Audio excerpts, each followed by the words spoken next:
Idol, gawin mo yung solo ng magbalik na may strum. Please, sana mapansin. Okay, Idol, gagawin natin yan. Una, ito yung, ibahin yung chords natin kasi yung original chords, ito yung eagle. Lagyan natin ng kapos sa kaapat na fret. Tapos, ang i-chords natin, C. Pareho lang yun sa pareho lang yun sa eagle.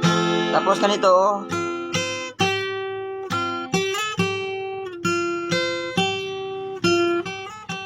ganon. 'Di ba? 'Yun yung solo. Pero pag